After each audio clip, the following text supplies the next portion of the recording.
Join me as we talk all things true crime.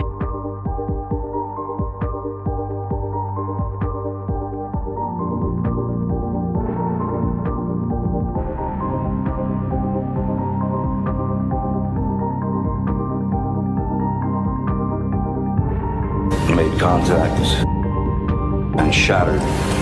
Gilbert is a missing 4-year-old. The parents have called in and advised that the mother had went for a walk, came home, now they can't find her, they've been yelling for her. Turn it over to another agency. Let's get some help. Where are your kids? They've been missing for 4 months. You have nothing to say? You're over here in Hawaii? Chad, where are Lori's kids? 4 were stabbed multiple times and were likely asleep during the attack. Some had defensive wounds. Most of them had just like one that was the lethal stab wound.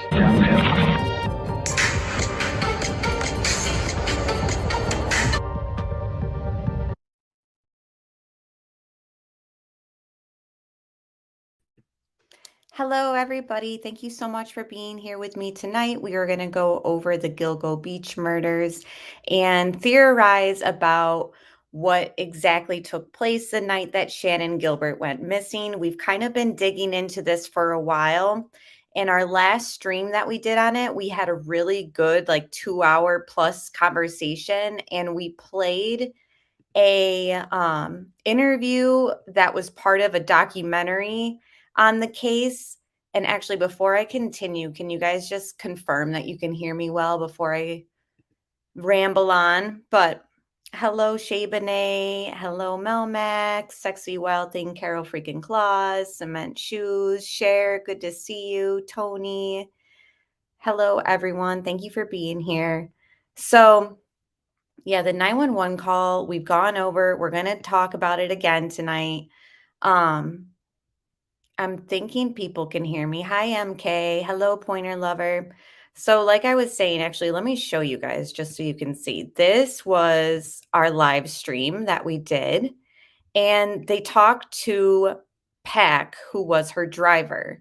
And it literally, look at this, less than 2 minutes, like not even a minute long, they blocked my entire stream because I played Pack's interview. That wasn't even 2 minutes long, and we had a 2-hour plus live on it. They did a copyright strike, so I appealed it and said that it was fair use and that we paused and discussed stuff and all that, like I do, like it's happened before, and they let it go because it is fair use. Well, apparently I didn't realize it, but it was A&E that made that production, and just like Dr. Phil, they don't back down regardless if it's fair use, and it pretty much denied my appeal and said, you know, you'll risk a strike, which goes against my channel. So I just deleted it. So we had a good discussion on this the last time. Let me pull up another screen that we shared the last time that I really want to share. But unfortunately, because of less than 2 minutes of Michael Pack's interview in that stream, they don't want it up, even how we paused it and all that. So that's disappointing. So this was discussed on the stream.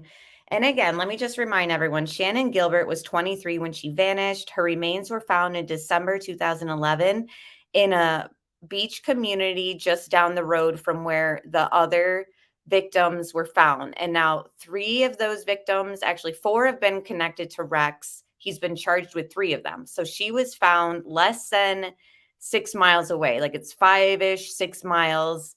I think that that's close enough for it to still be kind of considered near the other bodies found, in my opinion. Anything less than 10 miles to me seems like, you know, kind of coincidental that her body was found there. So this here was, now this stream is, again, my opinion on the case. I know that authorities in the local area have stated that her death was not a homicide. They're claiming that it was an accident. Their medical examiner came back with an inconclusive result from the autopsy. The family got it redone. And in their second opinion, the New York City medical examiner found that it was, the hyoid bone was broken, and he labeled it as a homicide. So we have conflicting statements from medical examiners. Now, not only is this my opinion in this stream, obviously, but this is the opinion of a family member of Shannon's. So I'm just going to reread this since I did it in the last stream, and we don't have record of it now except for on my community page. She tweeted the district attorney who is working Rex's case currently. And this was in this month. So this was in August on Twitter. And she said to Ray Tierney, I'm sorry, please reopen my sister's investigation. There is no way she just ran into the marsh and died from exposure. This happened on a May morning when weather was 60 to 70 degrees and the marsh water wouldn't have been that high. There was no way she could have ran into the marsh because it was tight to squeeze through. And she was supposedly able to get her pants and ballet shoes off and continue running or walking through the bramble. The police had to use equipment to get through themselves. She was coherent enough. It goes on. Let me change the little screen. She was coherent enough for a 23-minute 911 call, but so paranoid that she ran into the thick weeds and got stuck and succumbed to the elements. And Hackett's phone call to my mom the days after her disappearance. Her brown jacket disappearing. She did not accidentally drown. She was found face up. Her death was not accidental. Look at the map of where her belongings were found and where she was found closer to the road. And now this image, I can't get a full screen of it because it's on my community and it only fits a certain square inch of like a picture, but let's go through it. 2 a.m., she arrives at the home of Joseph Brewer, who answered her ad on Craigslist. Her driver, Michael Pack, was outside waiting. Brewer eventually asks her to leave. According to Brewer, she demanded money and started getting all weird. Now, this is where her personal items were found. Her purse, cell phone, shoes, and lip gloss. Her purse and all those items were found a week before her skeletal remains were found. This is where her skeletal remains were found. This is obviously the parkway. So our question, I guess, and I guess what her family is wondering, and what I'm still wondering is, why were her pants off for as they're claiming, oh, she had a drug-induced psychiatric episode. Well, as far as I know, they were skeletal remains, and to know if something was drug-induced, wouldn't you need a toxicology? Yeah, she said, are you going to kill me on the 911 call too? Like, it's very strange. Yeah, how does her clothes get found away from her body? That to me is something that it seems like no one is really talking about. Like, they're not talking about the fact that her pants were off and all that. Now, let me get this screen out of the way. Why would this happen though? Since we've talked, unfortunately, we've had some other news. Burke, who was the chief at the time and in charge of the investigations, we all know about his corruption, his ties to the sex ring and the sex trafficking world and the sex workers, all that he's all connected to. Well, he was in the news again recently. So let me just play this. And this took place since our last live stream. So that's why I want to play it to kind of lay the groundwork to give you an idea of, the people and the powers that were, let me turn my camera on. Hello. So these were, this gives you a little background of who was in charge of the investigation. And, Rex Heuermann wasn't even detained and all that until the FBI and a special task force got involved. And this gentleman who is in this, this right here was in charge of everything. So I think that we need to just share this to kind of lay the groundwork for why corruption or why there could be something fishy going on with Shannan Gilbert's case. Because if they're doing stuff that is, like seen as like not right, on a level as far as his connections with the sex workers and keeping FBI out, who's to say that there isn't some other sort of corruption or secrecy or shady business going on in regards to Shannon's case? Now, people argue, why exactly would they keep it where they don't want Rex tied to Shannon? So what would it hurt for them to say, yeah, we think Rex is also responsible for Shannon's death? In my opinion, I mean, I understand that, what would be the objective for them to deny Shannon as being connected to him? And I don't really know the main answer to that. All I can say is, like, perhaps there was something in the investigation itself that just looks so bad that they don't want to shed light on how it was handled. We know that one of the neighbors that called 911, when police did get around to interviewing him, it was like months later. And he pretty much asked, like, what took you guys so long to follow up with me? And Shannon's own family has stated that it took a long time for them to kind of get the ball rolling on things, and things just weren't done in an efficient manner. And not only that, but the CCTV footage that was at the entrance of this gated community, suddenly they aren't able to get that footage from that night. So there's just things and investigative measures that maybe were missteps, and maybe they had dropped the ball. And so to kind of highlight her investigation would be kind of an embarrassment, or maybe taint the reputation of everything. But at the same time, look at Burke. He's already done so. I just think that it's very fishy. I think that there's more to Shannon's death in that 911 call than maybe they're investigating things behind the scenes. We know that Rex has been allegedly tied to possible deaths and a disappearance with somebody in South Carolina, as well as Vegas, they were talking, and who knows what else. So I do think that it's possible that there's just definitely something more going on, like Melissa Jade said. And hello, it's good to see you. And hello, Ashley Oaks. Burke was known to be at parties at the Oak Beach Association. See, that's the thing too, is there's a lot of stuff that are stirring up with, who's to say that he's not involved on some level? Like, maybe there is a connection with him and Rex. I don't know. Obviously, that's just speculation. There's nothing to really connect them that we know of. But I'm going to lay out a little bit more of why I think that there could be a connection between Rex and Shannon. So bear with me while I play this. And yes, her bodyguard and driver seems sketchy in that 911 call. She's accusing him of being a part of all this, whatever took place.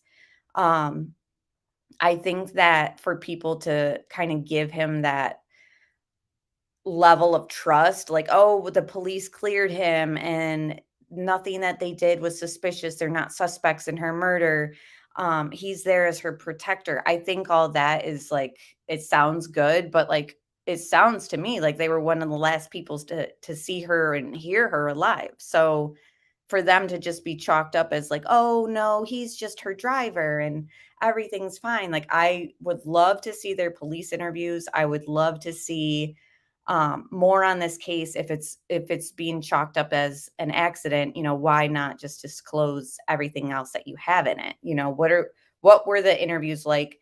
If he's such a good guy and he's her bodyguard and driver, when she was going through this episode, why wasn't he the one calling 911 to get her help? Who reported her missing? I'm sure it wasn't the driver. I believe it was a family member, if anyone can refresh my memory on who reported her missing. But if it was the driver, then I stand corrected. But as far as I know, she ran off, and then that was the end of what he had seen of her.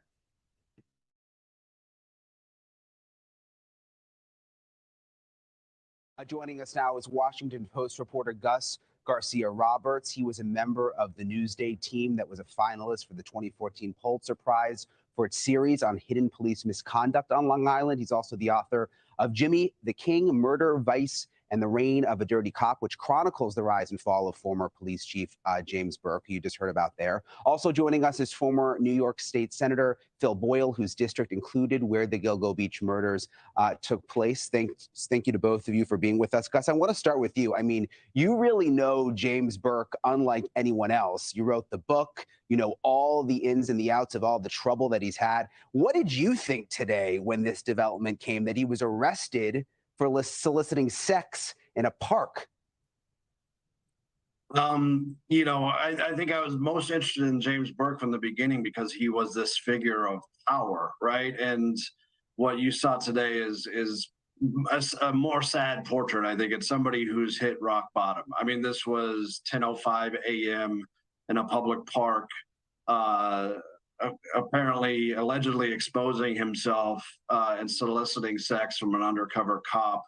You know, it just kind of doesn't get lower than that. And so what you kind of see is this exposure, no pun intended, over the past several years of James Burke for who he really is. And to me, it's just kind of a growing public shock that this guy was the top uniformed officer in one of the largest police departments in the country.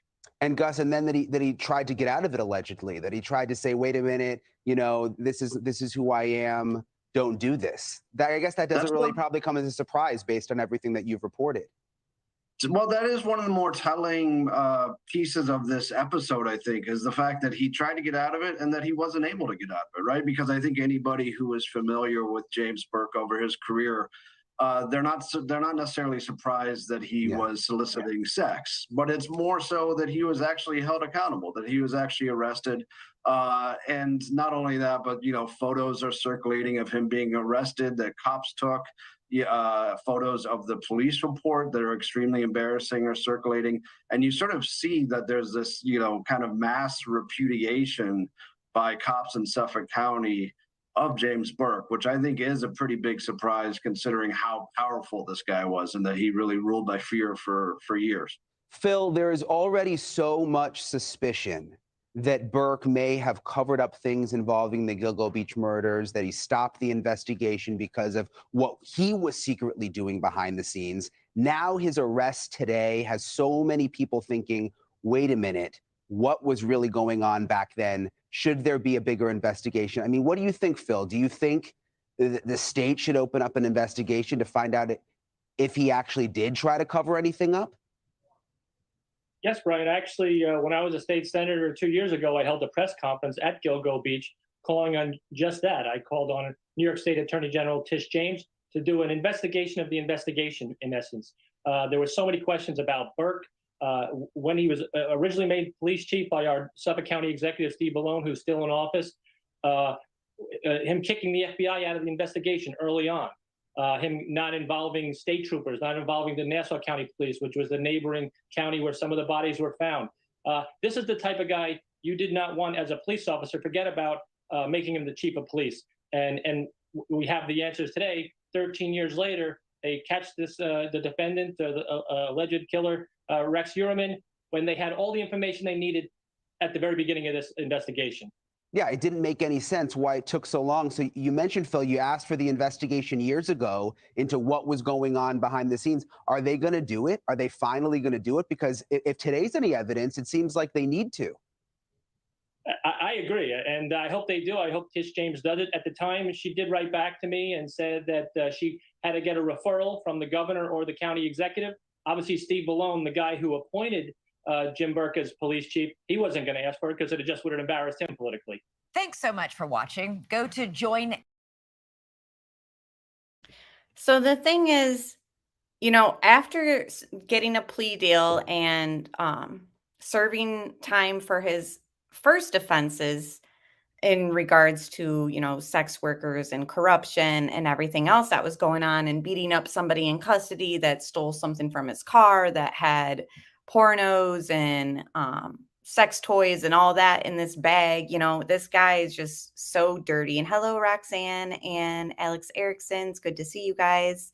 And thanks everyone for being here. Please hit the thumbs up while we discuss this. I have my notes out right here, and I'm also going to share my screen. Virtually drilled right. Now, this is a picture of, because you guys heard that Billy Baldwin went to high school with Rex. So this was a picture that I had found recently about it. But, going back to why, Burke and everything going on with him, to me, could leave the room and the door open for more corruption and more stuff being held secret. It seems as though he never learned his lesson. He got caught last week again with sex workers. And it's just amazing to me that he risks all this with the new information going around with Rex. Like this arrest takes place, and you would think that someone like Burke would kind of lay low because his name is tied to the Gilgo Beach case, regardless if he's on it anymore or what. He's the reason why it took so long for things to get uncovered and for Rex to be held accountable for. So that's my thing, is like, obviously this Burke guy has some like sex addiction and issues. That goes without saying. It makes me wonder, though, is this a situation where, how sometimes alcoholics or drug addicts will go towards their drug of choice during stressful times? Is there some reason why Burke feels the stress right now? Since Rex has been arrested, that happened in what, late June, July-ish. So, is something going on in Burke's psyche where he's like, spiraling in a way and needs his drug of choice, which obviously is sex. Again, that's just a theory. It's not anything that I really think could be 100%. I'm just thinking about it, and it's like, what's going on in his world since Rex's arrest? Obviously everyone's looking down on everything that took place when Burke was in charge of it, because Rex could have been arrested much sooner. Had he not kept the FBI and other resources, away from the investigation to figure out who Long Island serial killer was. That all falls down on him in a way. So I don't know. Very strange timing for him to be out there soliciting more sex. Is there some sort of spiraling? Is there some guilty conscience? Is there more stuff that he's hiding? The other thing too is when we talk about Shannon and the night she went missing, in my opinion, she was a small girl. She fits the profile of what Rex liked. She went missing around the same time as the other Gilgo Fort went missing. She took, it took so long for them to follow up on the neighbors and after their 911 call. A lot of people think she fits the profile. So let's just dig right back into Shannon for a minute. I'm going to play some clips, and then I'm going to pull up some other stuff that kind of could possibly link Shannon to Rex. Again, this isn't 100%. This is all theories. In fact, nobody knows and can say 100% what's going on with Shannon's death, because remember, the first autopsy says inconclusive. And then the second one is saying homicide, and still people are questioning the doctor who is stating homicide and everything regarding her neck injury and all that. There was even rumors, I think I'd seen, that there was like a hole in her neck, and someone speculated a drill was used. Again, this is just all speculation because none of us have seen the medical reports. We haven't seen the interviews with the driver and with Brewer that night. So yeah, give me a second to play this, and thank you all for being here.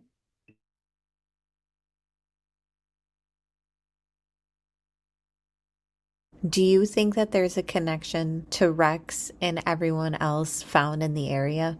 Shannon Gilbert was among those who went missing after making this desperate call to 911. Well, do you see a connection here?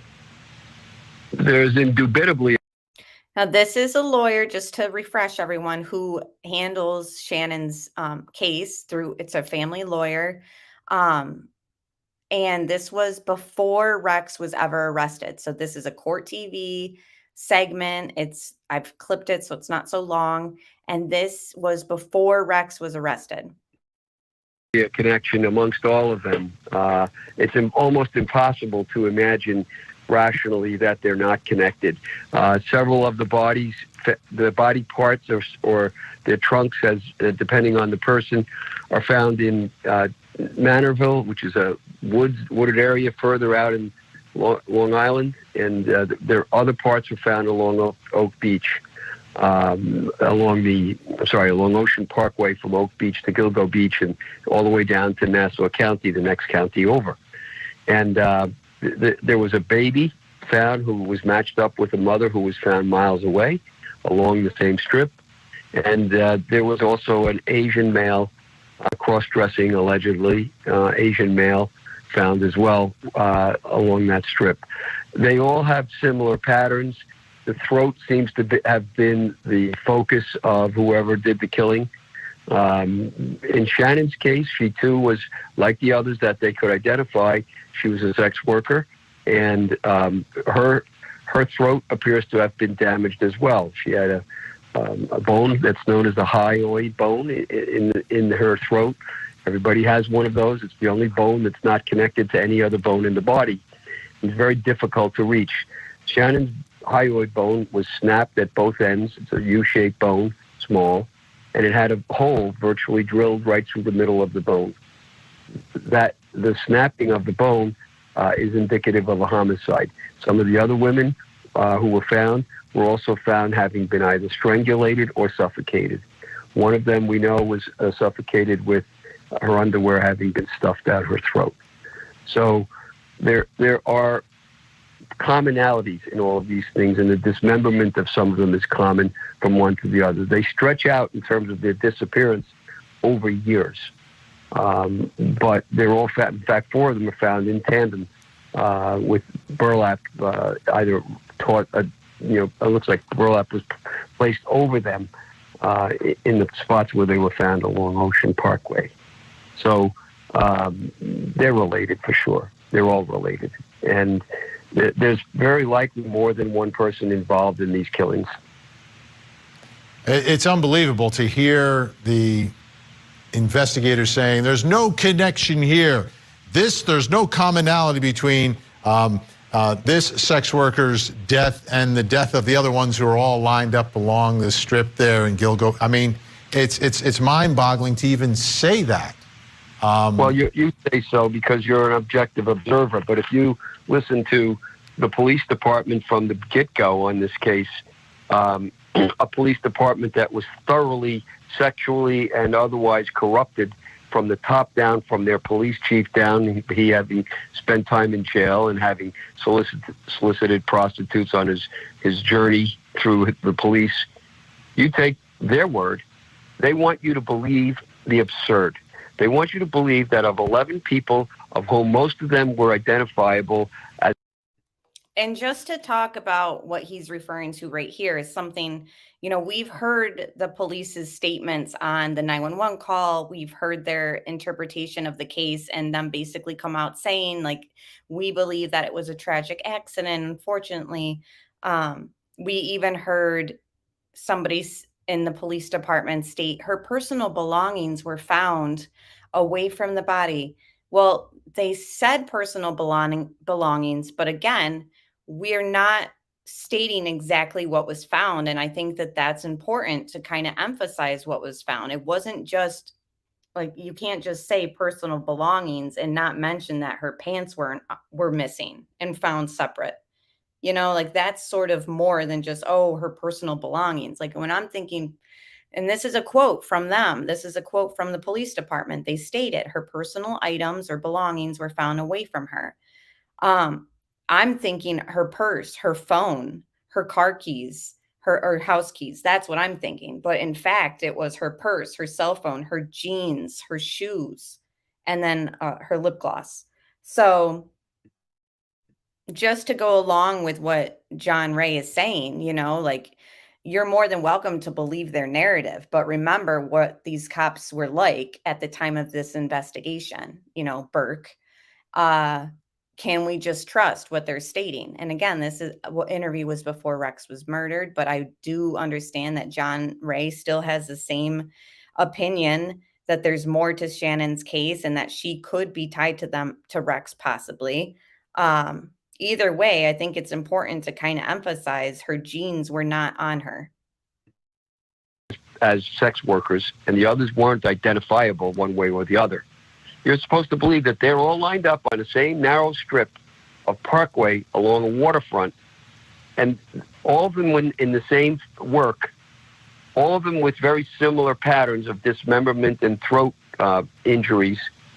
All of That's the other thing too, is remember, her second autopsy says she had a broken hyoid bone, which is indication of strangulation injury or asphyxiation, whichever you want to say.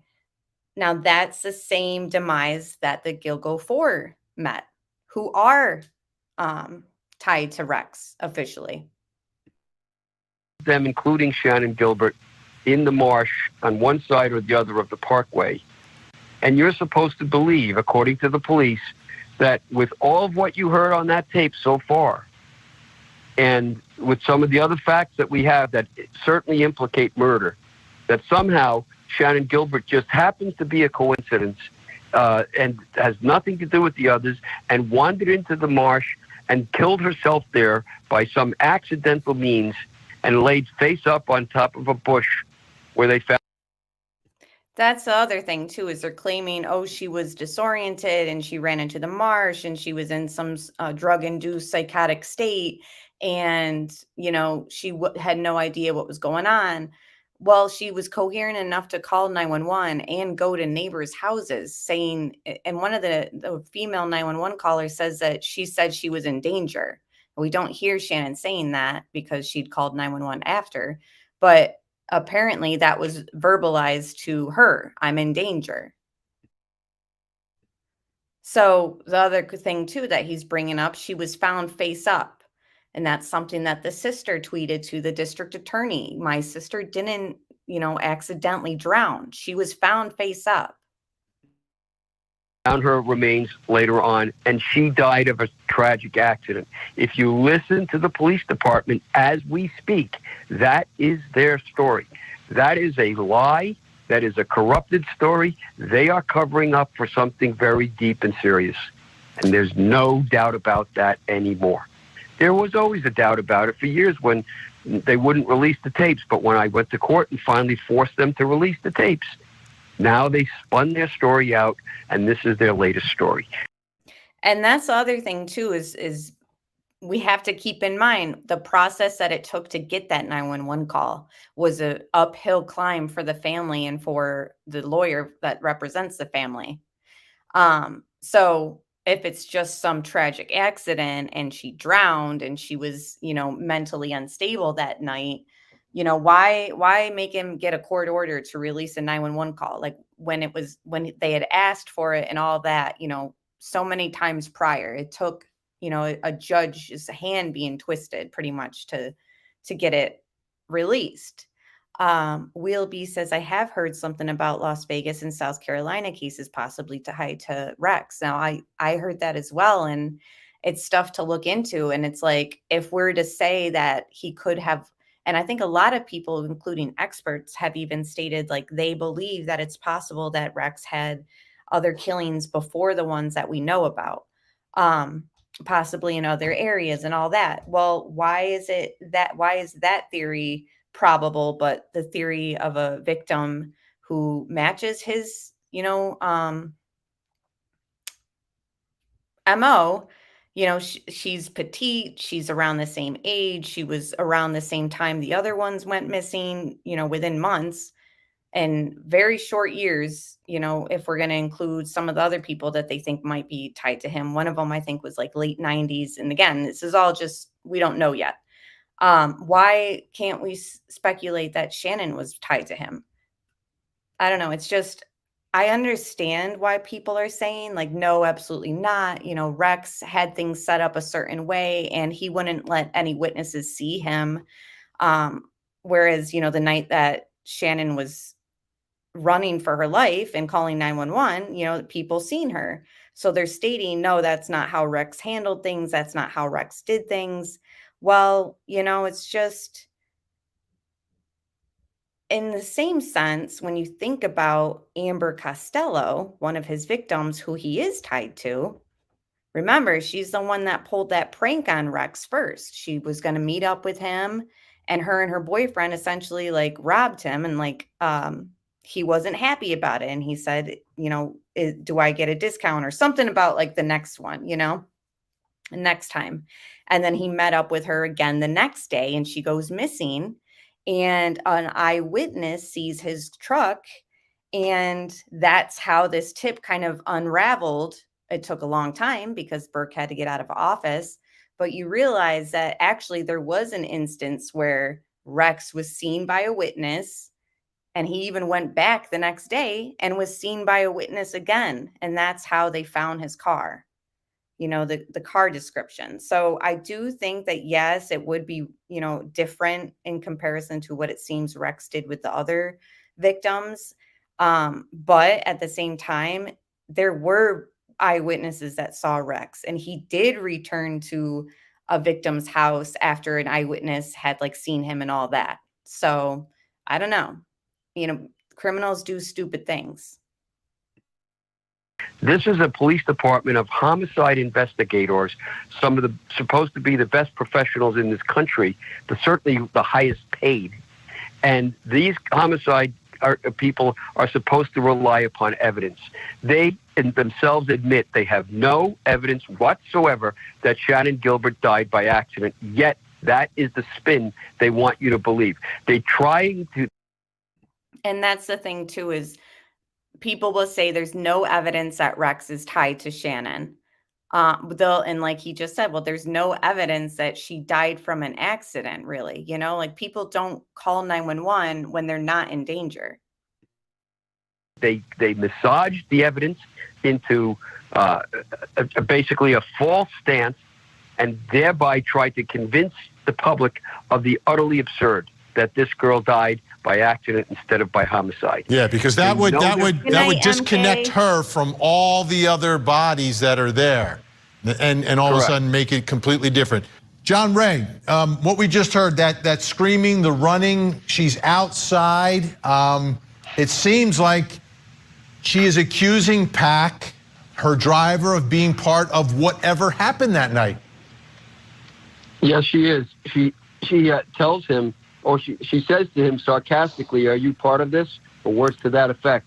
And yeah, so she says stuff, and I have the transcript. I'll pull up too of the 911 call, where she's accusing her driver, who's supposed to be her protector, her bodyguard. Are you in on this too, or you're in on this, or you knew about this, stuff like that.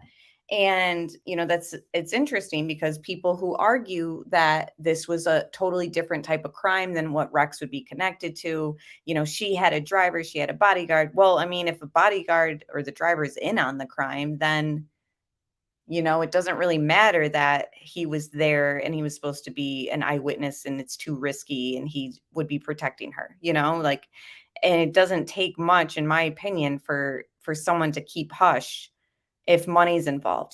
He's a driver.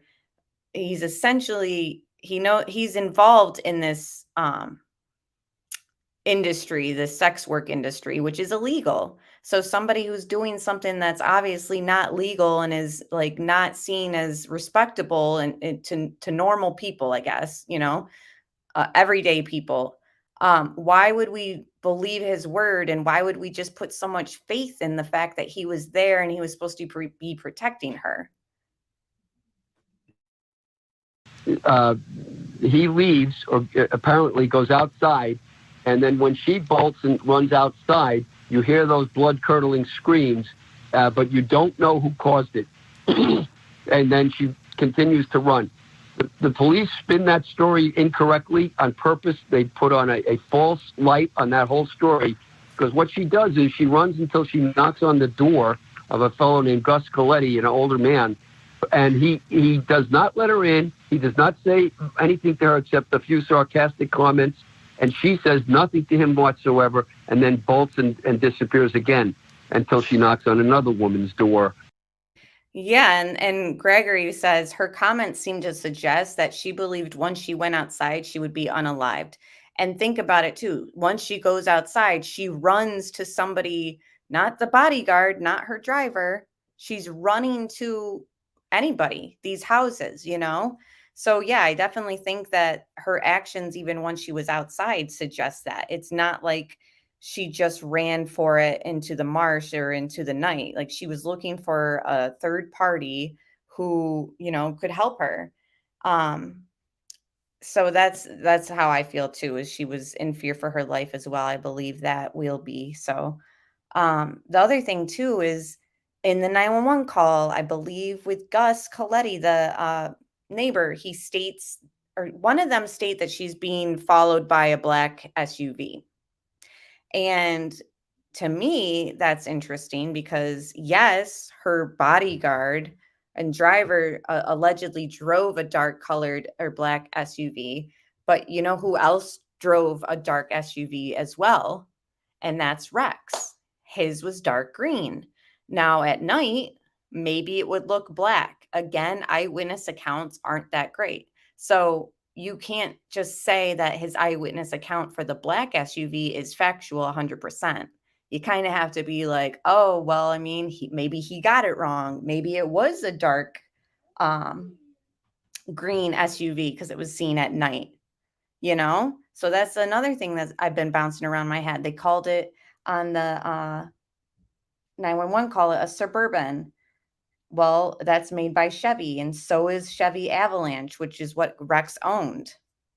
So I just think that it's possible that it could have been Rex's vehicle. I'm not stating 100% that it was, and I'm not saying that I don't agree with people's perspective, and a lot of people have given like really good professional insight on this case.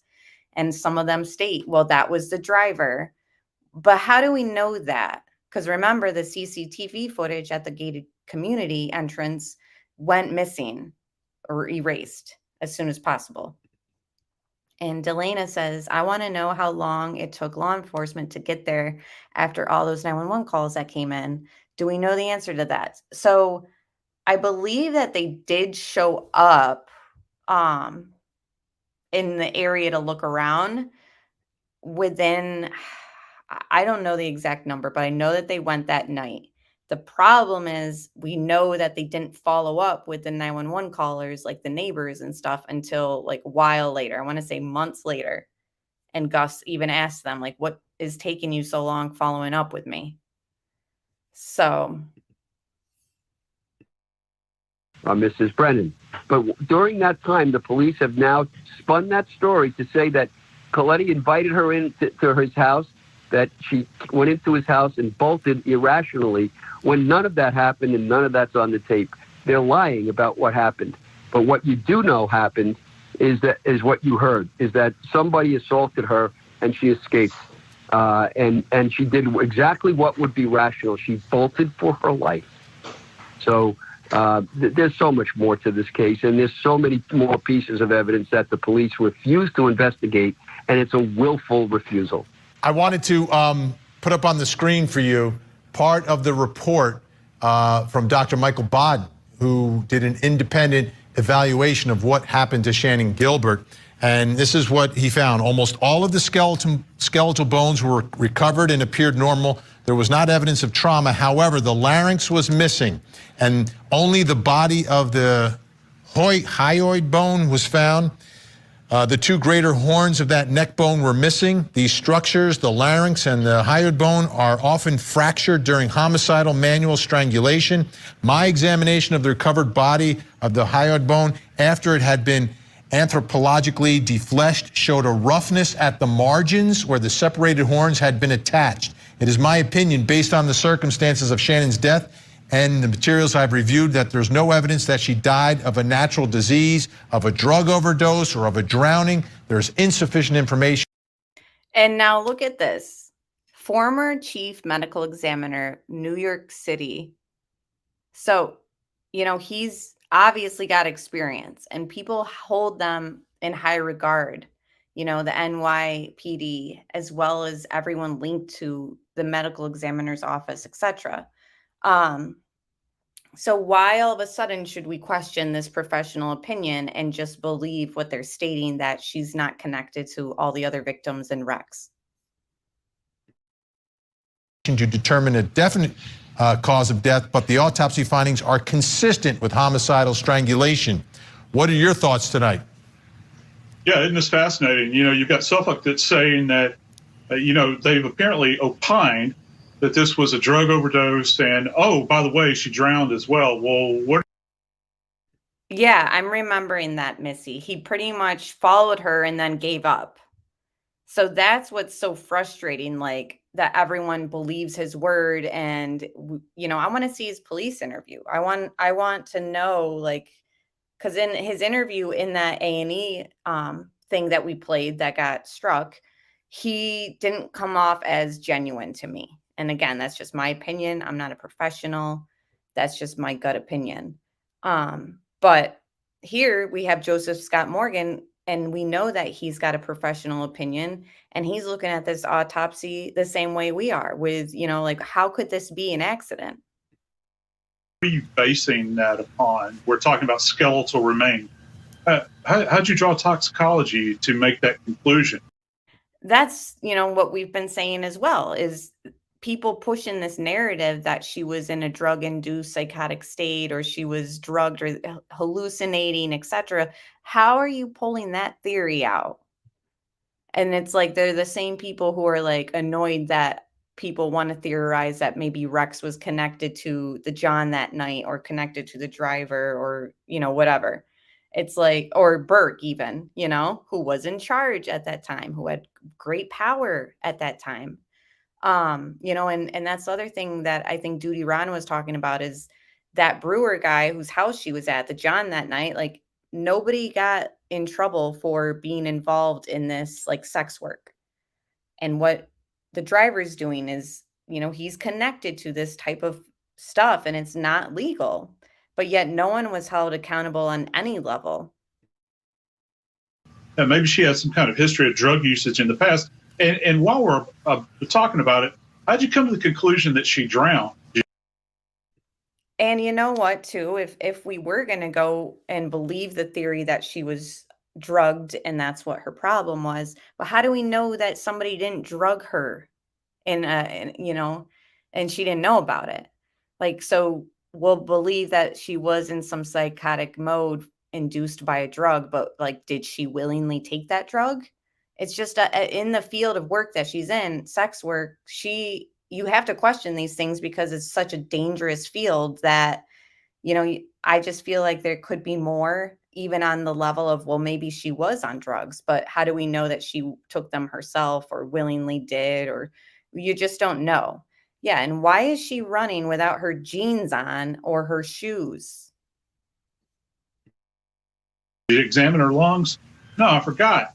There are no lungs. She was skeletonized. Did you examine her inner ear? No, because there's not going to be anything there. That's one of the things we look for in drowning.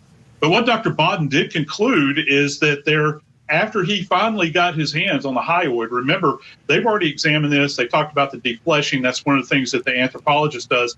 He finally got his hands on the hyoid and was able to examine it. And interestingly enough, the horns were missing. And as counsel had mentioned earlier, this bone, the hyoid bone, is the only non-articulated bone in the body. It simply is there to anchor the tongue then. And this sits way, way high up in the neck. That's why you always talk about, with manual strangulations, one of the things that people look for in my field in medical legal death investigation, has someone C-clamped this person? Have they throttled them so high up in their neck that they're going to pop this bone, they're going to crack it? And apparently Dr. Bodden is opining that after he's seen this defleshed hyoid bone. Manuel Gomez, private investigator. Your thoughts about the police department out there? There's been a lot of skepticism about them. Some of the folks have gotten into a lot of trouble out there.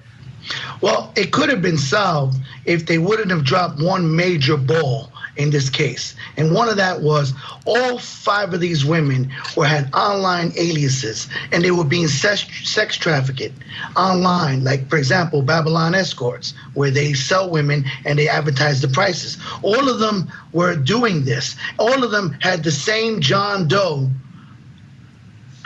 initiating contact with them, trying to hook up with them. And, we don't have any information about Shannon's phone data. Do we know 100% that there really was no connection with her and a burner phone that maybe Rex was using? Like, they haven't clarified that. They've just stated, like, no. But how do we know, really?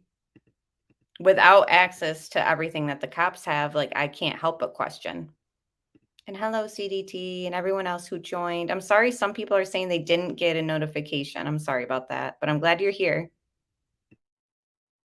The police department failed to subpoena these internet services, these escort sex trafficking services that would have showed the connection that all these women had the same guy reaching out to them or the same men. Unfortunately, they dropped the ball on this. And I know this personally because, like I said, I have done numerous cases in Long Island for sex trafficking, and these sites are still up. And one of them, you can go on now. It's Babylon Escorts. They not only sell the women, but they star rate them. It's insanity. And this is, it's a shame because, this girl was on the call for 22 minutes with 911. She was asking for help.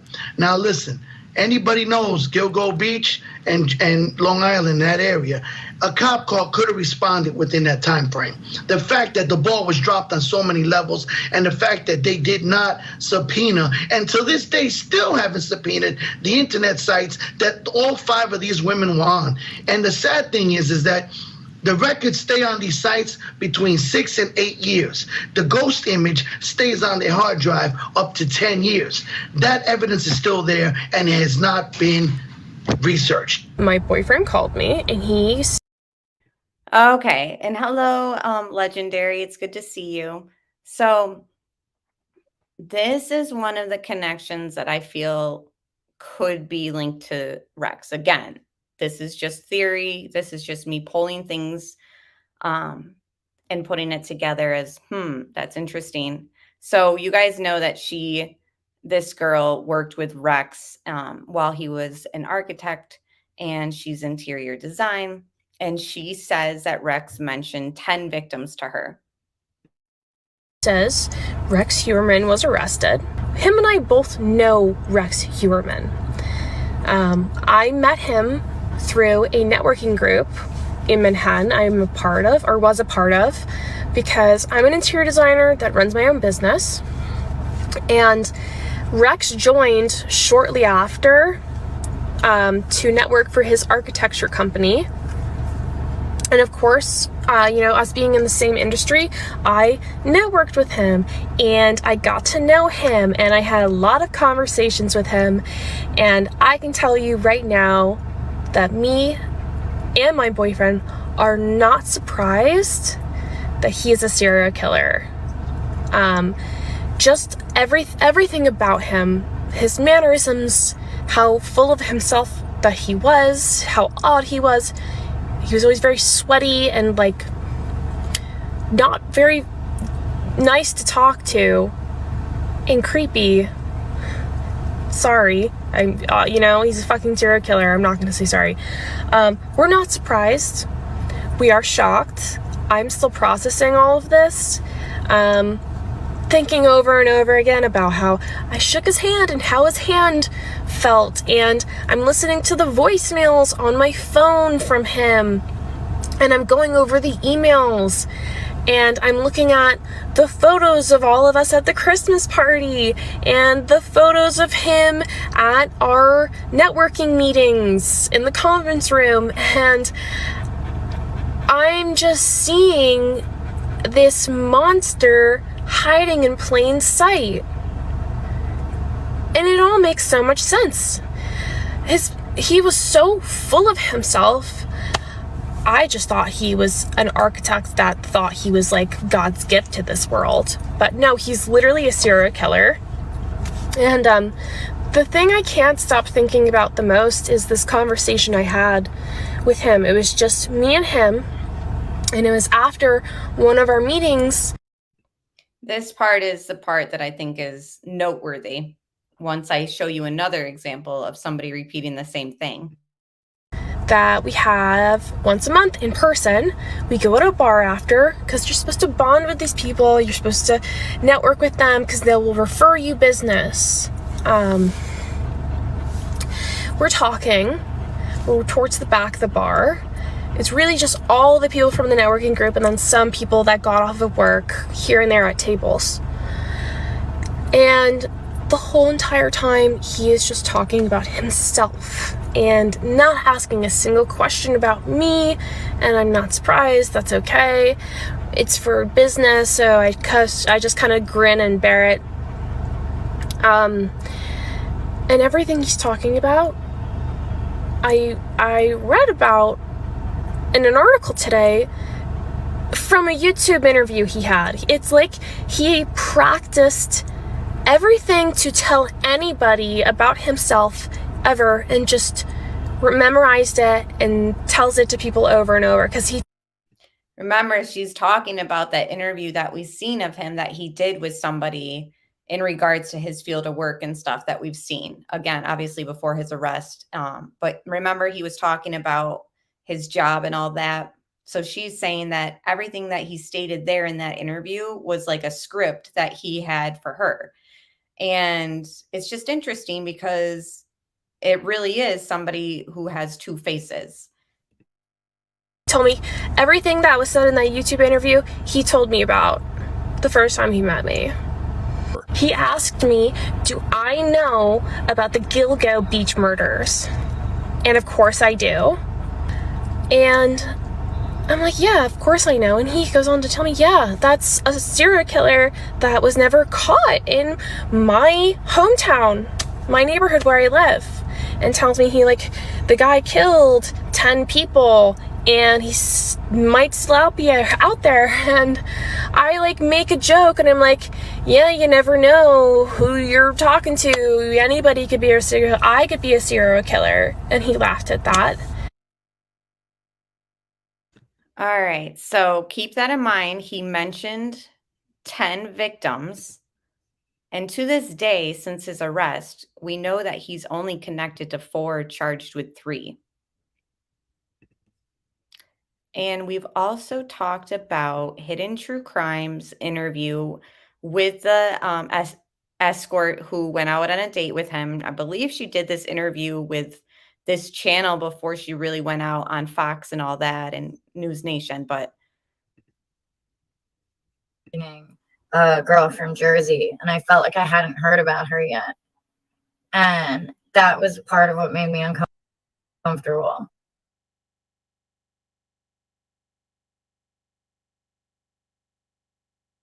I remember him mentioning a girl from Jersey, and I felt like I hadn't heard about her yet. Now, Shannon lived in New Jersey, just so everyone knows.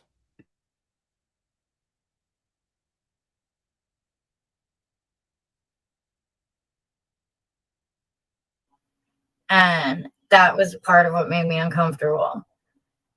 He was like, what about that girl from Jersey that I'm missing? I think it's connected. Wow. There was another woman who knew him from a networking group, and she stated that he mentioned up to 10 victims. Did he mention a number at all, or just throw in that, by the way?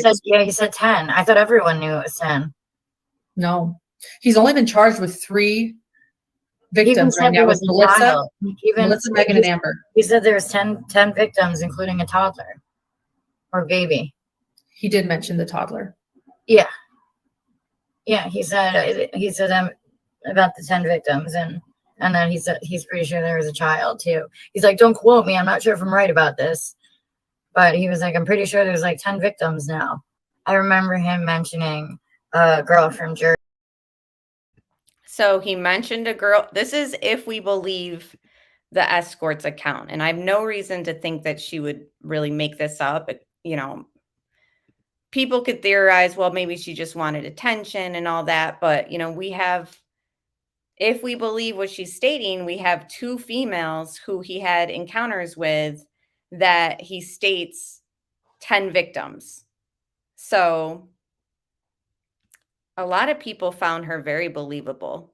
And in fact, she was all over I feel like if things went wrong in one of her mainstream media interviews, other mainstream networks wouldn't have had her on, but she just was very, down to earth and came across as believable, in my opinion. So she mentions that he said, "Do you think that girl from New Jersey is connected?" Well, who's from New Jersey? Shannon. So is that the connection between them? Is that one of them? I don't know. Could be. We just don't know 100%. We really cannot say 100%. So I feel like it's fair to theorize about, mentioned 2 victims, mentioned a girl from New Jersey. So here's this was the thing that I had the question on. This is a transcript from 911. I'm looking at my notes. So the guy wants to talk to you is something that somebody had said to her. Hold on, let me find it.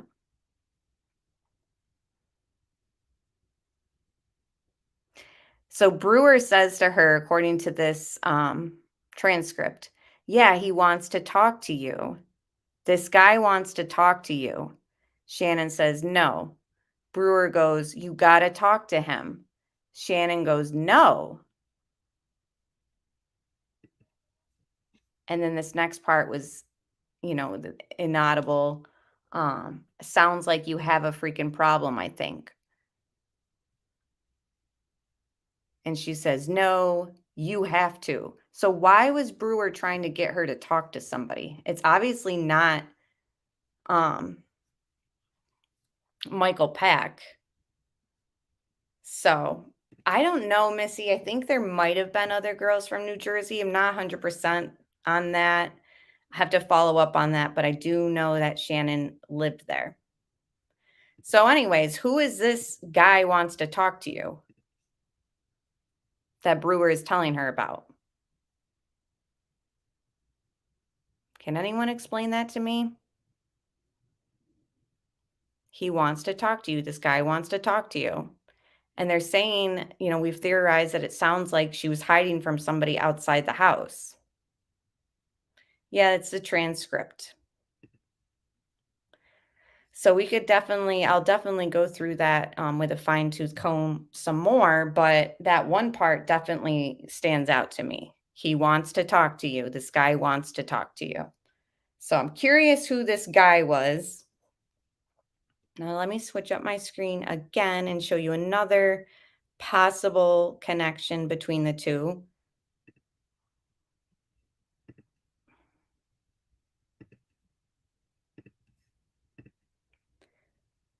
So this, makes me wonder if he was searching. Now, they gave us Rex Heuermann's searches, right? We know what he was searching on the internet. He was following up on the investigation. He wanted to know things like, why is it taking so long for them to catch the Long Island serial killer, etc. And he also typed in Long Island serial killer phone call. So that was one of his search that he frequented and that they had pulled from his forensic data. Now, this is what comes up, and I'd shown a phone version, this is on my laptop, of the same search. And we know, however, that he did make taunting phone calls to one of the victim's sisters. So this is where it's another incident of like the black SUV that was seen chasing Shannon. Was it really black or was it a dark green and an eyewitness, seeing it as black because it was nighttime? This is another thing that it could be something, it could be nothing, as CDT likes to say, my good friend. So was he searching this and wanting to see his information about the taunting phone call he did? Or something else that pops up in this search, and you guys can do it yourself. The exact search that he made was Long Island serial killer phone call. And you'll see that the articles and videos come up about him taunting, but you'll also see Shannon's 911 phone call. So which phone call do we actually know that he's following up on? Because we know that he was following the investigation. He was looking at things like we went through the whole list in another stream, But this was one of the things that he typed in his phone, Long Island serial killer phone call. Now, is he following up on the taunting that he did? Could be. Or is it a 911 call that was linked to him? Again, this is before his arrest. That report was put out and the 911 phone call was put out.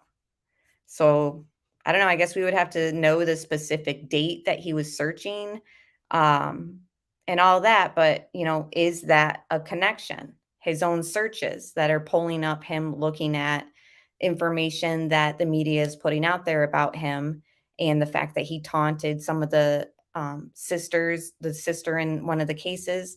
Or is it also him wanting to hear the 911 call, or knowing that this 911 call was in reference to maybe a connection to him? Again, this is just speculation, but it makes me wonder, you know, does this link him to Shannon? If we believe the escort when she says that he brought up a case from New Jersey and stating that he thought it was connected, you know, if that's true, that could be about Shannon as well. Oh, I know. Can you imagine how much info and data they're going through for each victim? Body found, Rex, and his circle, right? And I just want to know, you know, is his phone, any of his burner phones or anything like that, connected to Shannon's phone? Would that ever come out, since they're stating that it was an accident? A lot of times, once law enforcement states like a manner of death or a status on an investigation, like, when have we ever seen them really go backwards on it? All right, what do I want to do? Let me play this chilling facts video that I done, because I played it in the last stream, and of course, like I said, it's no longer there anymore. And then I just want to play this Rex Heuermann segment that Court TV did. It's mostly about how they hide in plain sight. I haven't watched it yet, but they're tying in other killers as well. So let me pull that up while we play this, okay?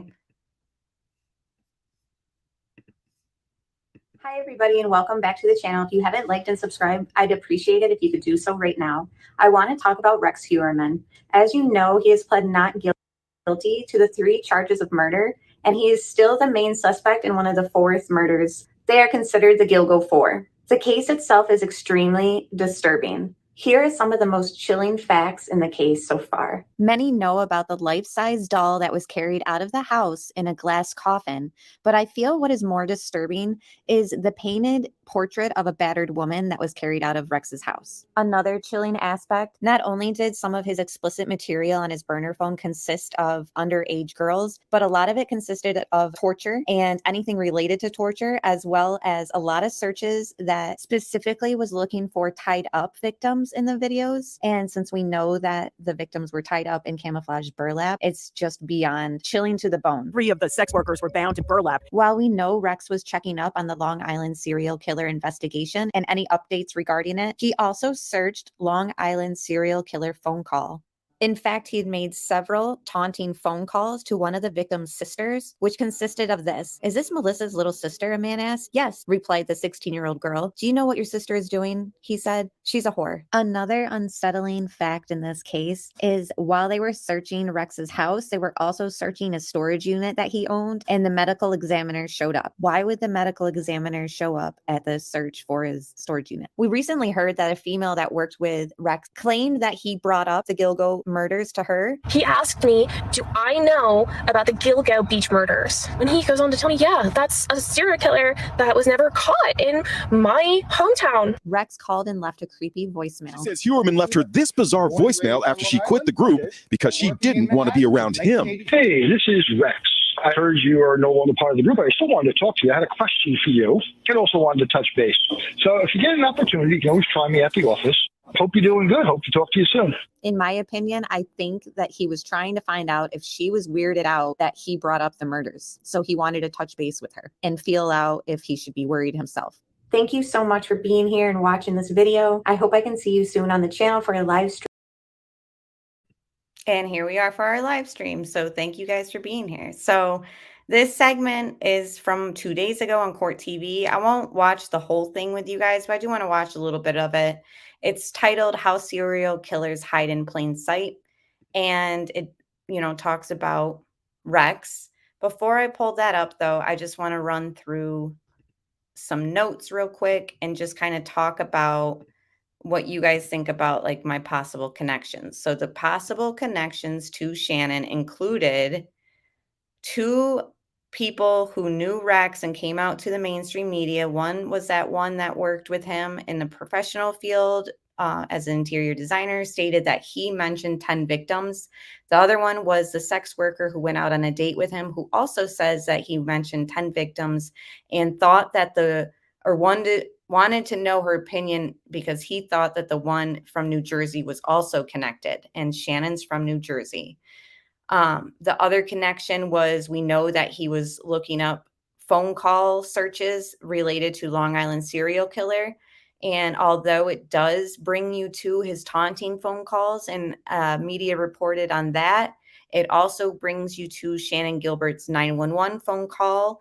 And it's just a popular thing that comes up in the search. So those were the things that I felt kind of connected him to Shannon. And again, am I reaching? I could be. Is it kind of significant? I think it could be. So I just want to know your guys' opinion on that, on those possible connections. Now remember, she went missing around the same time as the other victims that are tied to Rex. She is the same, like, petite body, same age, around the same age as the other victims.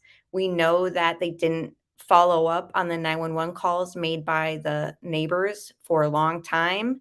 We also know that CCTV footage from the gated community was erased. So with Burke also being in charge at the time and everything that has come out about him, I do think that it's possible that he and, still there could be things that they're covering up and hiding. Now, the reason would be, or the question is why? They mishandled an investigation very, very much so. She was on the phone with 911, etc. Could it be that they just want to distance themselves completely from it? I don't know. But she does state in the 911 call more than once, somebody's after me. They're trying to kill me. Bad police work would be why, they don't want to connect it to Rex maybe and have that kind of on display, because Rex's case is going to be huge. I mean, it already is. Do they not want things that was done in Shannon's case to kind of be, on blast even more so? Maybe.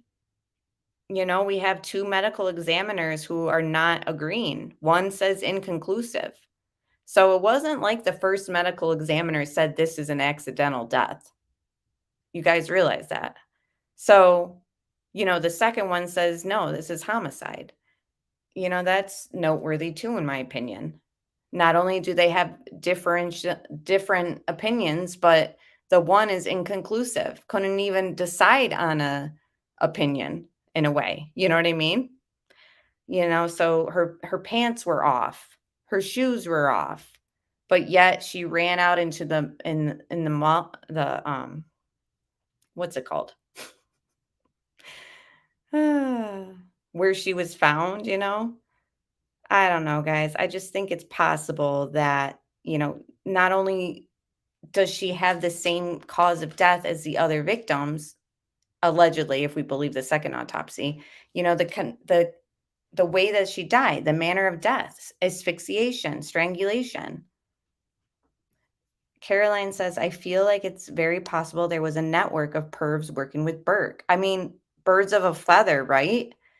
And that's the other thing too, is again, this is just a theory and this is kind of pulled out of just this topic right here. But what type of pornography was found in Burke's car? Are we talking snuff films? Because I feel like if people are involved in stuff like that, which it does exist, those films exist. And how do you guys think those films get made? Somebody has to make them, and there has to be a demand for them. I'm not saying that that's 100% what's going on here, but like, how can we rule that out? I don't know. So let me play this and we'll just chat some more.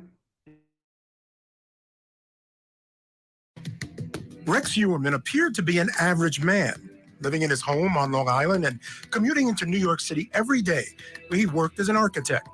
But authorities in New York say that Rex had a dark secret. The middle-aged father and husband is charged with the murders of 3 women and implicated in the murder of a 4th. The investigation into the alleged Dr. Jekyll and Mr. Hyde is ongoing. And tonight, we're bringing in our experts to try and understand how serial killers hide in plain sight, psychology that drives them to kill, and why the public is fascinated by them. Good evening and welcome to Closing Arguments. I'm Michael Ayala, in tonight for Vinnie Politan. In 2010, the bodies of 4 women, Maureen Brainerd Barnes, Melissa Barthelemy, Megan Warderman, and Amber Lynn Costello, were discovered along Ocean Parkway near Gilgo Beach in Long Island, New York. Now, 13 years later, officials announced that this man, 59-year-old New York architect Rex Heuermann, is charged with 3 of their murders and remains the main suspect in the 4th. Now, Heuermann has pleaded not guilty in the case, but prosecutors believe Heuermann is the killer, and that for those 13 years, he had been hiding in plain sight, traveling every day from Long Island to New York with millions of other people by train, and possibly committing more crimes when no one was looking. Court TV crime and justice correspondent Matt Johnson retraced the accused killer's daily commute. Okay, this is going to sound a little nuts, but the fastest and easiest way to make passive On this unsuspecting suburban street, suspected serial killer Rex Heuermann lived. This street is full of doctors, teachers, and law enforcement. The street is tree-lined, there are American flags out, and welcome signs. This is the house that is very different, if you ask me. Owned by an architect, this is the home of Rex Heuermann. He shared this house many years with his wife and kids, leaving each day in a suit and tie. But prosecutors say it was all part of his plan to blend in, to look normal. And that included his daily commute to the city. Just a few blocks away from Rex Heuermann's home is this, the Long Island train station, Massapequa Park. This is the platform Rex Heuermann would go to each and every day, as he would be in a suit and tie and head to New York City, 5th Avenue, where his architecture firm office was located. We're going to hop on a train now and show you his commute. So the train's just arrived. We're going to get on board and we'll take you to Manhattan. All right, so we're approaching our stop. This is Penn Station. This is near his work. This is the train stop. So I had a timer going, about 52 minutes so far. I'm noticing, everyday people on board, some business people. This would be a train that anybody would blend in. And that's exactly what he did for so many years.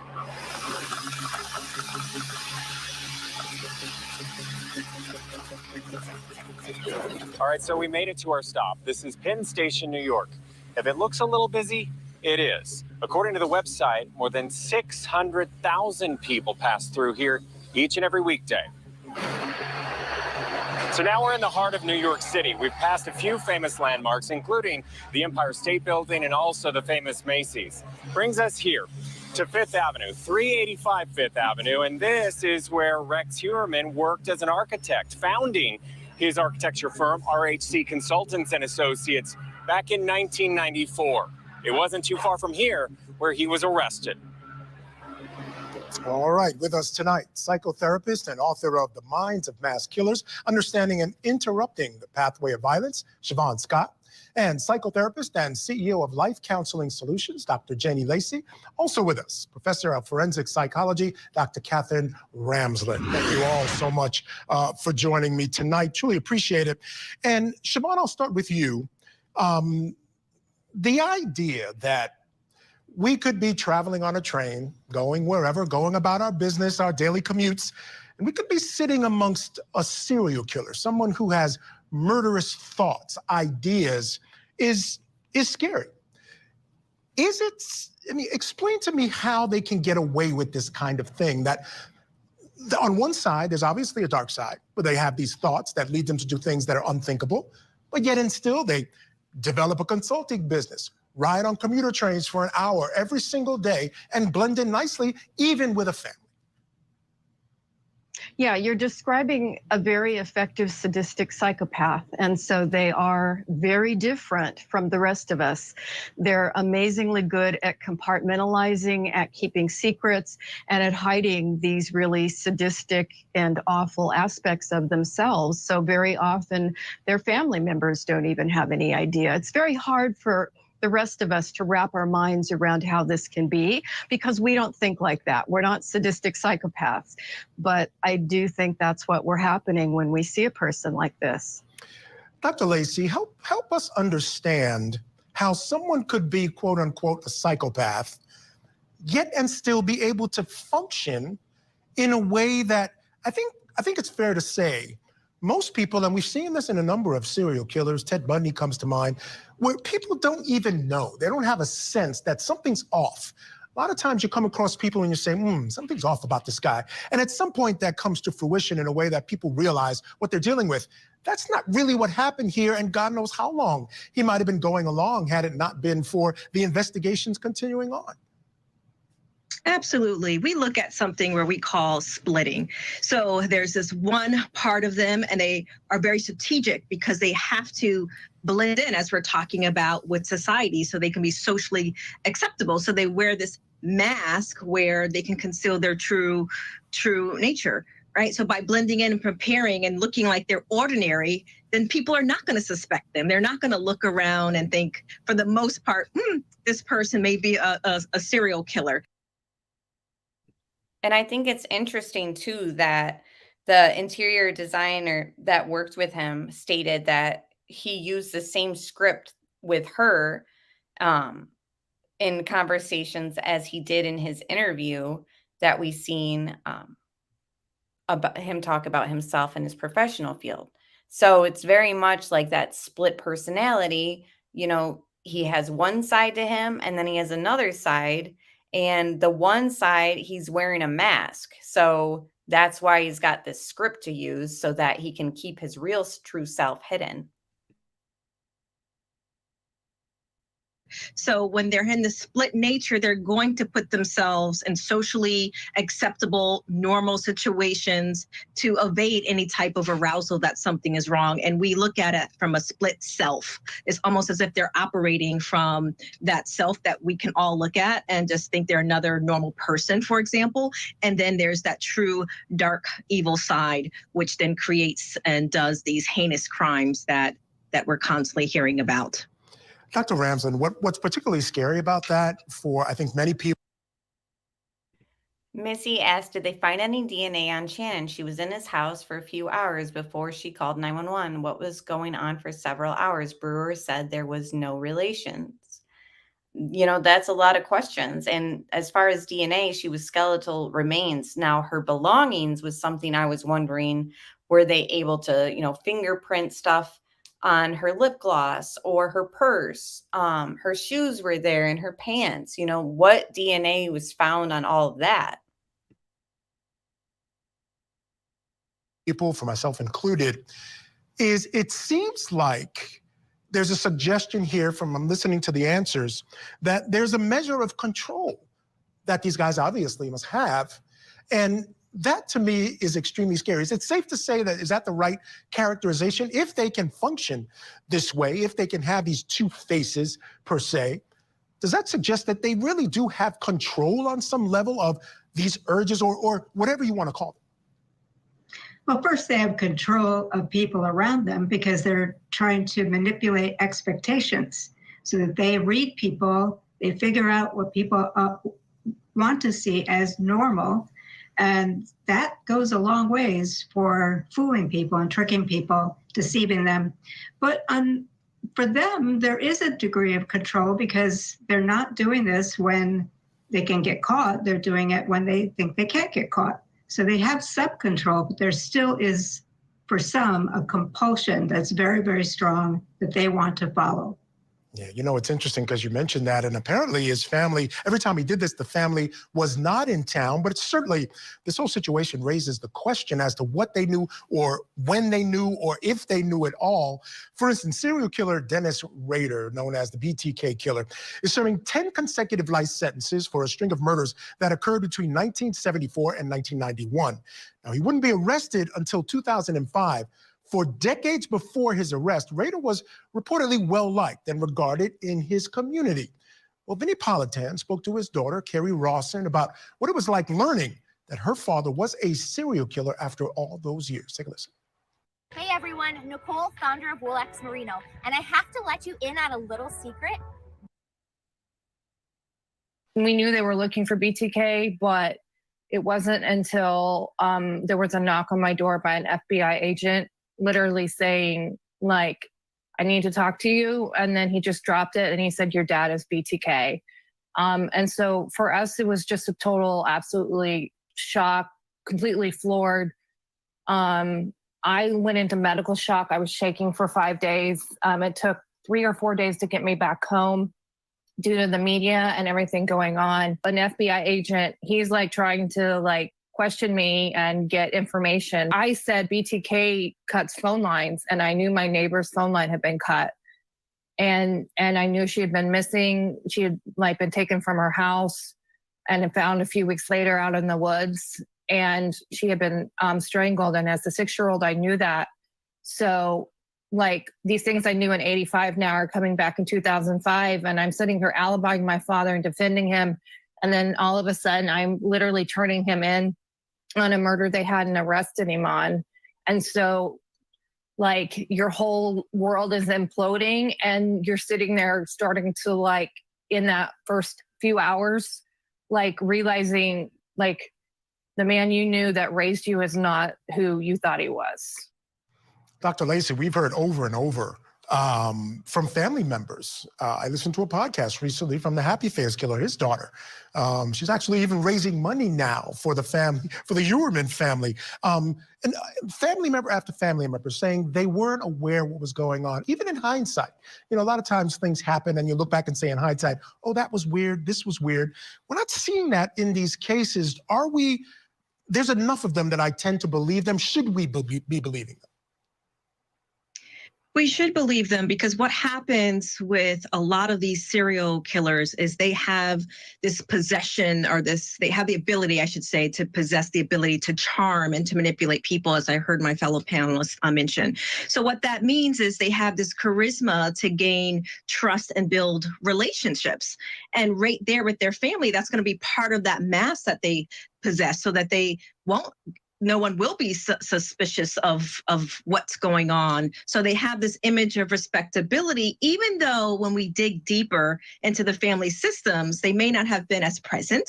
They may not have been as connected to their family members, but we also see that in our non-serial killer counterparts, right? So some family members may not necessarily see that as anything out of the norm because their serial killers will create a certain level of normacy within their family systems. Yeah, I think that's clearly what happened here, no question about it. Siobhan, when we look at the situation and we look at the victims, and I think and again, these are anecdotal, but a lot of these serial killers tend to choose sex workers, seem to be a common victim in these cases. Is that part of their control? This idea sounds to me like this whole two-faced thing and the idea that they can have this normal life on one side and this ability to do this on the other is a lot about control.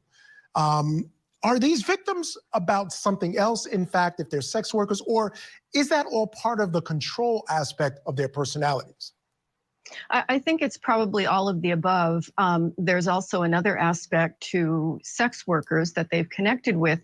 These are often throwaway women that they feel they can eliminate, and people are not going to miss them as much. They're not going to get a lot of media attention, and it increases the odds that they're not going to get caught if they prey on women in this category who are very vulnerable.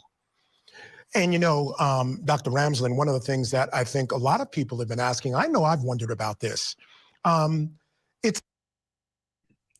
And sadly, I think another element to when they do prey on sex workers as like, oh, well, society won't miss them or they don't have family that are involved in their lives, so they won't be reported as quickly. Another aspect too, which could be a case in Shannon's case, or, maybe a reason why it took so long also to solve these murders. And again, there were 11 victims found out there. We only have a connection to Rex with 4 of them, and he's only charged with 3. So it makes me wonder if, there's also a level of, in the killer's mind that thinks that not only will the family not miss them, but law enforcement isn't going to work on this case as hard as they would if I'm killing a doctor's daughter. You know what I mean? So that I think could be possible. It seems as though these murders happened in 2010. And as far as investigators know right now, there really hasn't been a lot of activity since then that can be connected to him. That doesn't mean he wasn't out there being active or not. Is it something that these folks can stop doing at some point? Or is this the type of situation where this is going to be with them unless they're getting it treated in some way? Again, I don't even know if that would help. But is it possible that he committed these crimes, sated whatever demon was in him, and had walked away from that life? Or do you suspect something else was going on somewhere? Well, we don't really know his motive at this point. It could have been anger. It could have been a mission. It might have been sexually compelled. We're guessing. And if it's anger, he could easily stop. And I can name a dozen serial killers who have stopped. It's an idea from the 1990s from some studies that serial killers can't stop. That's typically about sexually motivated serial killers because they are addicted to what they're doing. But we do have killers who have stopped, and I think that is a possibility. Well, looking at the way he killed his victims here, the meticulous nature with which he sort of dismembered them, wrapped them up in burlap, did different things, and what we know about how they were murdered at this point. And again, I want to emphasize, he is innocent until proven guilty, but there is a lot of evidence at this point pointing to him. But at the end of the day, we don't know if he did this, but whoever did this. Dr. Lacey, what does this suggest? Was this, it doesn't feel like an anger killing, or can they look this way?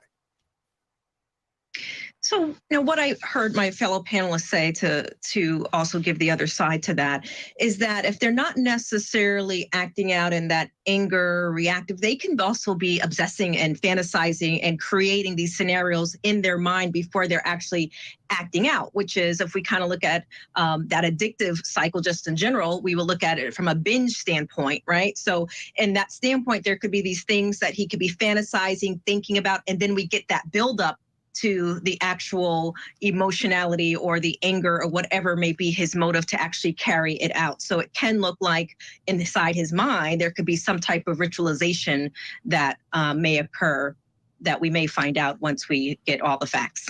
Yeah, no doubt. All right, now Heuermann, he was arrested leaving his Midtown Manhattan office. Law enforcement officials raided that office after Heuermann was taken into custody. Well, Court TV crime and justice correspondent Matt Johnson actually spoke to a man who works in that building. Here's what he had to say. I was kind of like speechless. I was kind of surprised that it was him that was up here. He was on the 11th floor. We're on the 10th floor. It's not a big office. It's like it's part of the floor. So I never seen his office, but that's news I got when on that Friday when it was all surrounded by troopers, police, and reporters. The arrest was about a block away, but I guess the police here came to check his office and collect all the evidence, whatever, so.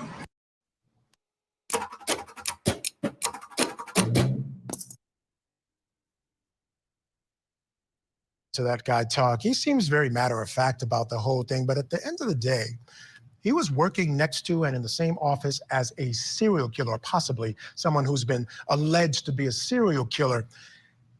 Is that someone who should seek help to talk to someone? I can imagine, second guessing everything about myself. If that happened to me, certainly I would think it'd be the right thing for family members to do. But do you think coworkers and others who knew him are folks that need to seek help in order to just make sure their mental health is on point? Certainly if it's bothering them, if they're feeling haunted about it, having nightmares about it, and some people are very sensitive and probably do react that way.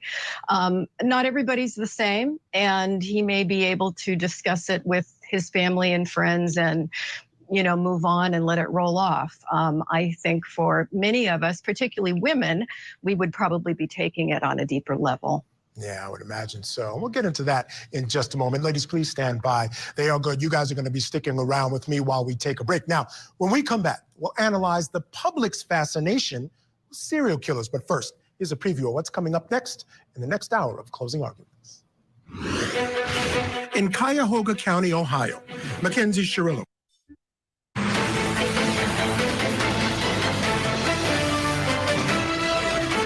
State police. Yeah, there's somebody after me. I'm sorry? There's somebody after me. This is a 13-year case, so as you saw, we have a great deal of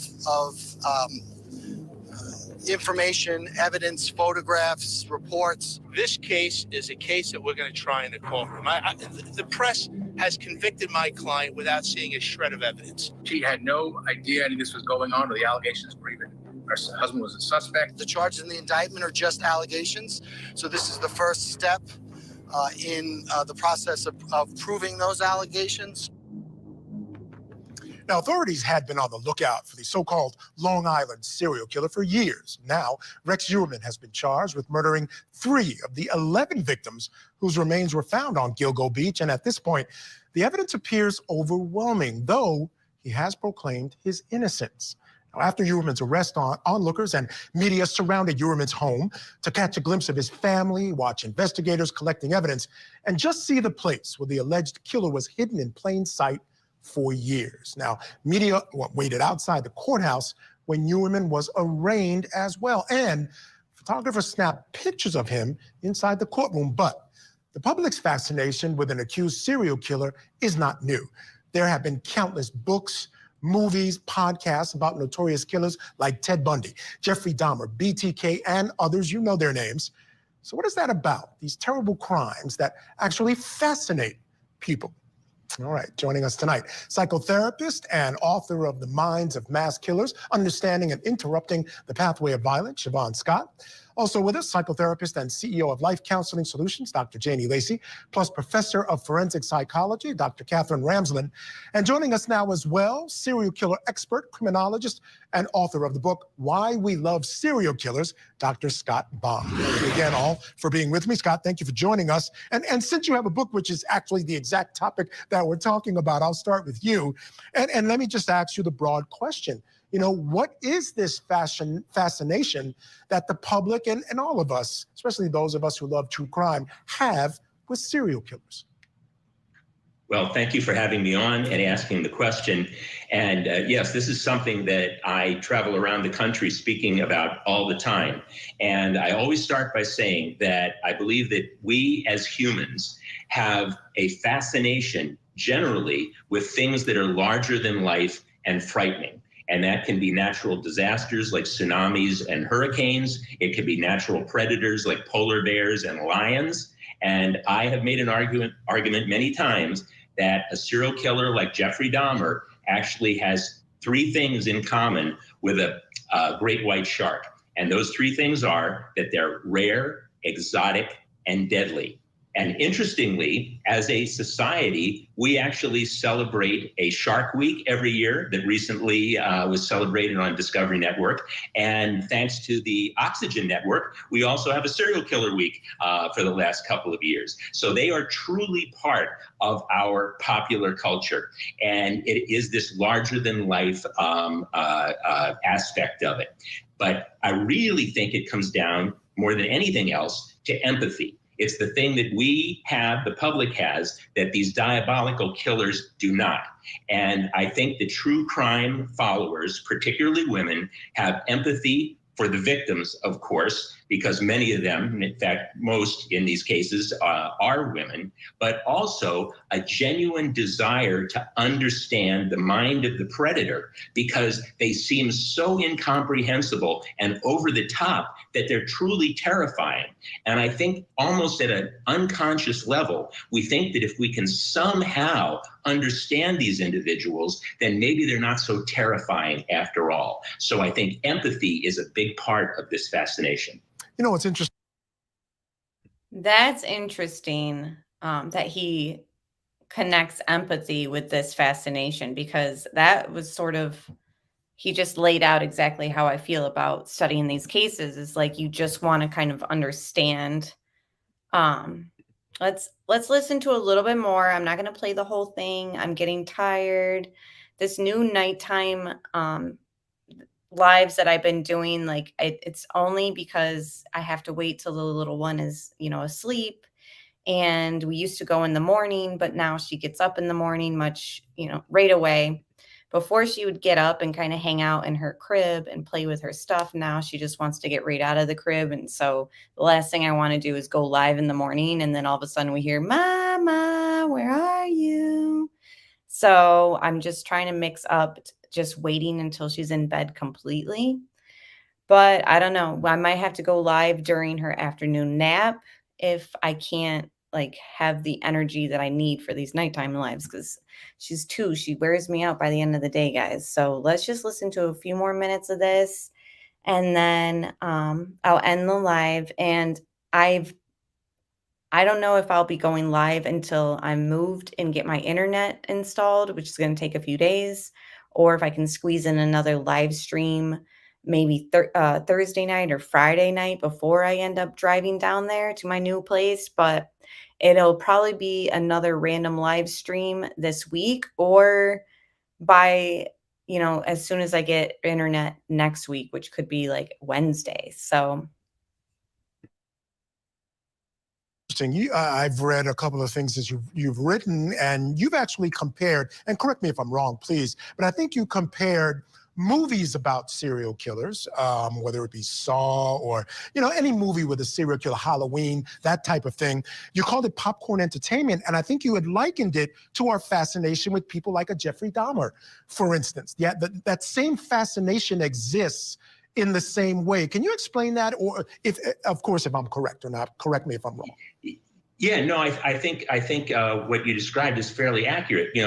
At one level, at a very superficial level, how different is a documentary about Ted Bundy to a movie like Saw? It's simply a shocking and frightening entertainment.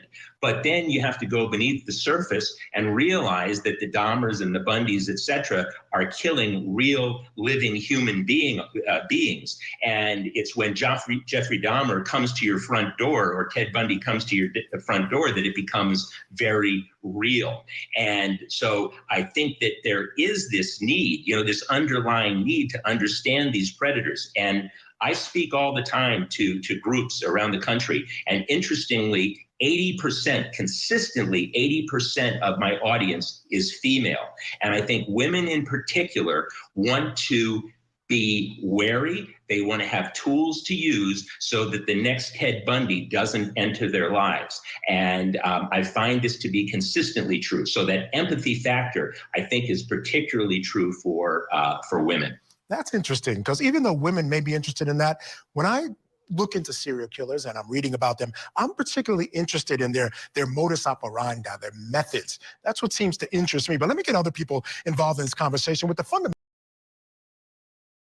all right. So again, you guys can watch the rest of that on Court TV, and let me know your thoughts about Shannon and her case. Do you think that it's possible the black colored SUV that was going after her that night could actually have been a dark green SUV that, Rex owns, and it was seen as black at night? Let me know if you think I'm reaching. I have no problem with you guys disagreeing with me. Again, like I said, I have great respect for the professionals who are analyzing this case and who don't think that Shannon's involved in it. but I also would be doing a disservice if I didn't question everything that they're kind of saying and be playing a little bit of devil's advocate, with what they're claiming. So I don't know. I just think that there could be a lot more to all this. And the fact that there's a dirty cop like Burke, involved inadvertently um, with this whole cases that were taking place around that time, it's questionable. And good night, everybody. Good night, Riddler. Thanks for being here, and thank you all for joining me. I can't thank you guys enough. If you haven't hit like, please hit the like button. We'll talk very soon. Again, it might be later this week, like before I end up taking off, or it might be mid next week once I get internet and all that. And I want to cover Rachel Morin's case, but I have not seen any updates. So they have listed her reward money for any information linking to her case. I shared that on my community page, but I was hoping to do a live stream on her case, but they're really, unless we just go through stuff that it's already out there, but there's no updates, and I hope we get one very soon. And I hope we get an update on Shannon Gilbert's case because, it's questionable. There's a lot of things that just don't make sense. So again, we'll talk soon, guys. And again, another thing too, before I take off, I'm going to be combing back through the Watts case. So for those who are ready to revisit Watts Island with me, we're going to go from day one and look at the body cam. And it's just going to be an added live stream to the regular repertoire that I have during the week. So I'll still be covering these active cases. Obviously, Koberger's trial is delayed, but we're going to still cover that. Anything that takes place in those court filings, we're still going to be talking about Rex Heuermann, obviously, and other current cases. So talk soon, guys. And yeah, thanks everyone for being here.